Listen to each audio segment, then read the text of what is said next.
Bonjour à tous et bienvenue sur Une lectrice de plus. Je vous retrouve aujourd'hui pour vous faire un nouveau book haul. J'ai pas mal de livres à vous montrer, sachant que tous les livres donc, que j'ai achetés au Quai des Livres, j'en avais parlé dans mon dernier book haul, je vous mettrai le lien dans le i. Je ne vous les présenterai pas, même si j'ai fait pas mal d'achats, je les ai présentés sur Instagram, donc je t'invite à me rejoindre directement sur Instagram pour suivre de façon plus fluide tous mes achats. Et donc du coup je ne les représenterai pas, sinon cette vidéo serait infinie. Puisque j'ai acheté une dizaine de livres je crois rien qu'à ce Quai des Livres. Et que là j'ai encore plus d'une dizaine de livres à vous montrer. Donc on commence tout de suite. Donc tout d'abord j'ai reçu le tome 3 des Gardiens des Cités Perdues, Le Grand Brasier, donc en poche chez Pocket Jeunesse. Et c'est Shannon Messenger qui les a écrits.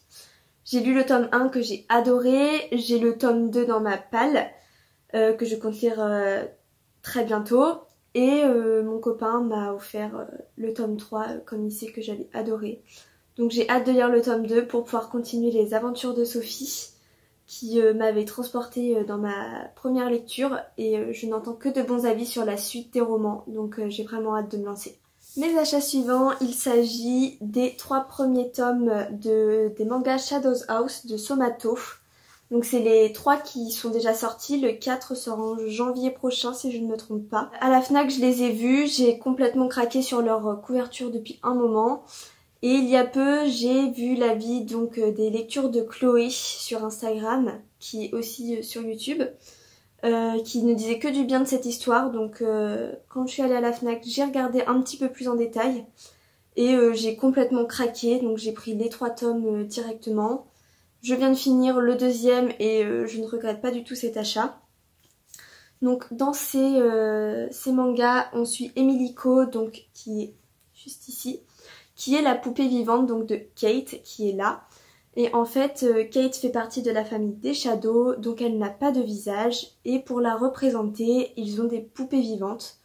Donc Emilico est la poupée de Kate, elle représente son visage, ses émotions. Et donc c'est justement à travers elle que les autres vont pouvoir savoir ce qu'elle pense et ce qu'elle renvoie justement aux autres. J'avoue que l'histoire m'a vraiment intriguée, j'ai adoré les dessins qui sont vraiment sublimes, que ce soit sur les couvertures ou à l'intérieur, c'est vraiment génial. L'histoire est super, les personnages j'adore pour l'instant en tout cas. Donc je pense lire le tome 3 très rapidement vu que j'ai déjà lu les premiers. Et en plus, quand j'ai été les acheter à la Fnac, il y avait en exclusivité des 2 livres achetés un badge. Et donc,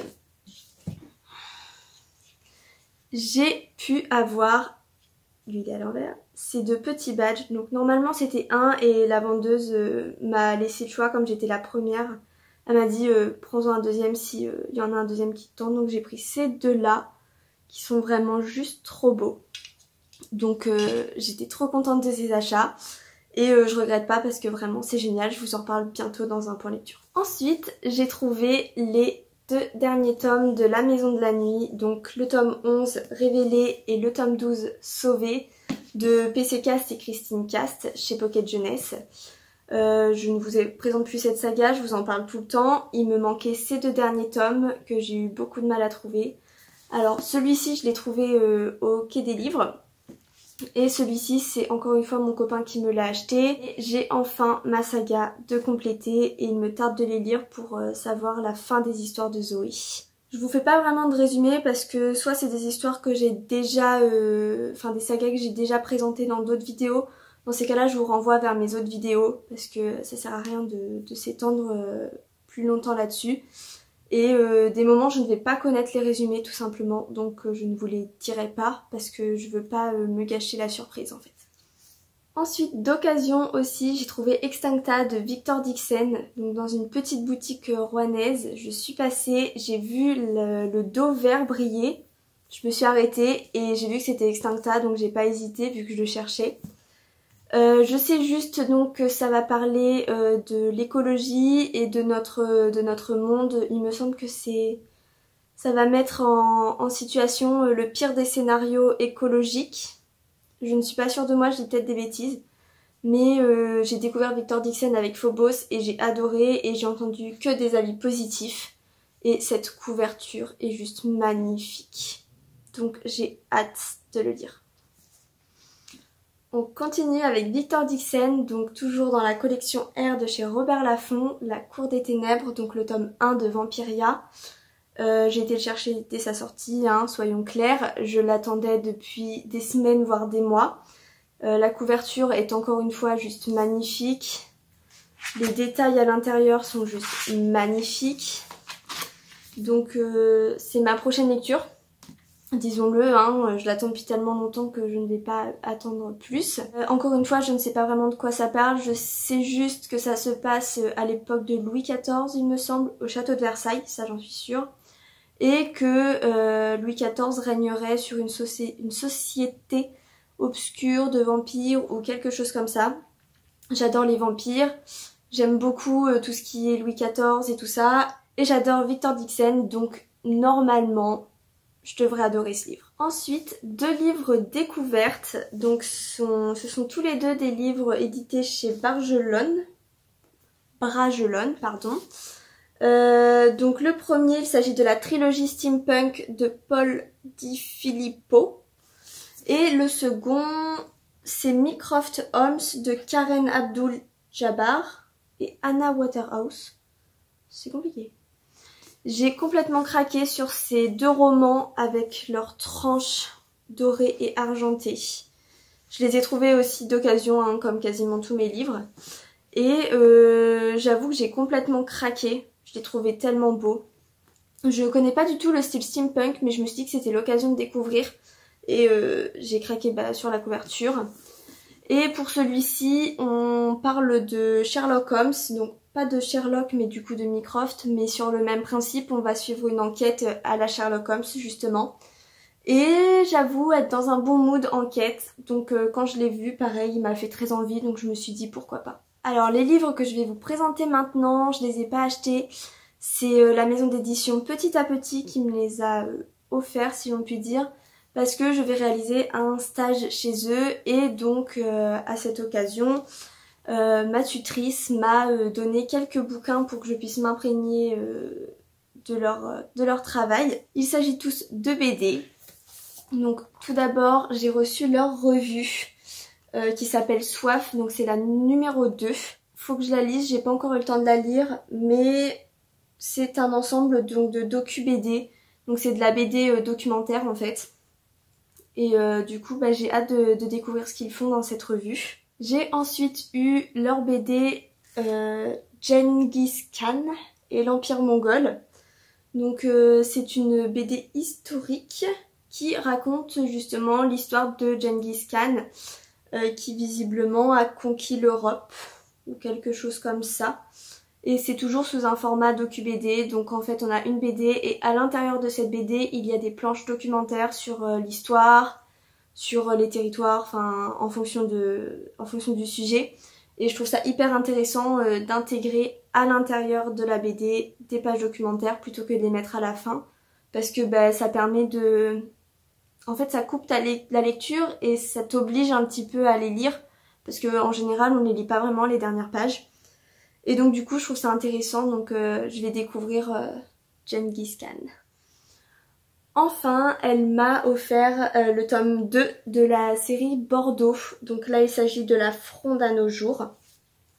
Donc cette maison d'édition, elle est justement connue pour ses BD sur les villes. Donc en fait elle raconte l'histoire des villes. Donc ils ont commencé avec Rouen qui sont déjà à 4 tomes sortis. Et donc là, elle m'avait donné Bordeaux, le tome 2, parce que c'est le tome qui allait sortir sur le moment. Et ils sont déjà à une vingtaine de villes recensées dans leur docu-BD, donc c'est super cool. Et de nouvelles villes vont arriver, et donc j'ai hâte de découvrir l'histoire de Bordeaux, pour savoir un petit peu ce qui s'est passé là-bas. Les prochains livres que je vais vous présenter, il ne s'agit plus de littérature, mais de cuisine. J'ai déjà présenté plusieurs livres de cuisine sur cette chaîne, j'adore cuisiner, je cuisine de plus en plus et j'avoue qu'on est vite à court d'idées.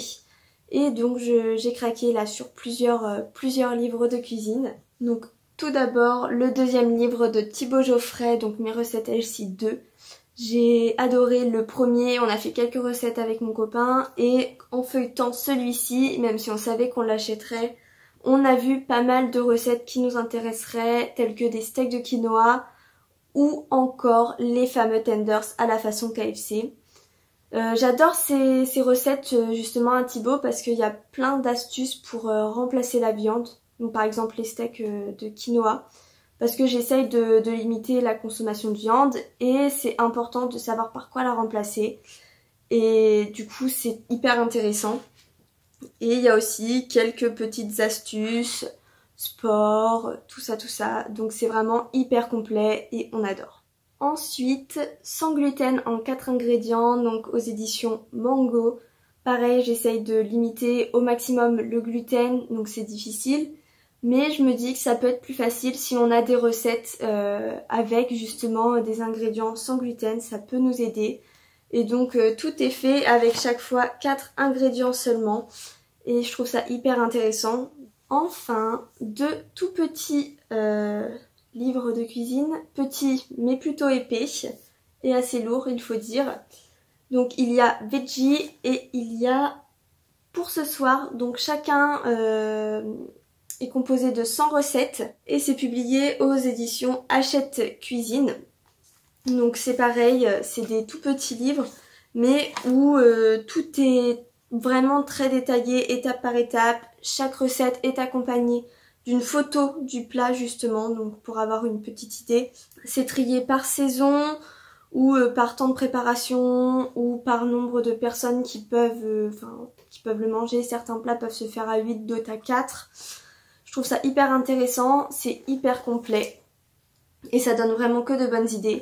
Et vraiment, les livres de cuisine, c'est pas hyper cher pour la qualité qu'il y a dedans, pour le nombre d'informations qu'on trouve dedans. Donc c'est vrai que j'adore en acheter. Je me disais aussi que je pourrais peut-être faire des vidéos où je teste justement certaines recettes, où je vous montre les recettes que j'ai testées et que vraiment j'ai adoré. Donc j'ai quelques idées qui me viennent en tête. Je me dis que ça peut être des petites vidéos assez sympas à faire. Donc dites-moi ce que vous en pensez. Et voilà, c'est tout pour ce book haul. Donc je vous ai présenté quand même pas mal de livres, que ce soit des romans, des livres de cuisine, des BD, des mangas, j'ai tout. Donc vous comprendrez que j'ai pas présenté en plus les livres du Quai des Livres. Mais j'espère que ça vous a plu quand même. Dites-moi si certains livres, vous les avez déjà lus, vous les connaissez, vous me les conseillez. Même si je les ai déjà achetés, ça peut m'aider dans mon ordre de lecture. Donc n'hésite pas à t'abonner si ce n'est pas déjà fait. Like cette vidéo, tu peux la commenter pour me dire ce que tu en penses. Et surtout, tu peux la partager, ça ferait super plaisir. Et moi je te dis à bientôt dans une nouvelle vidéo.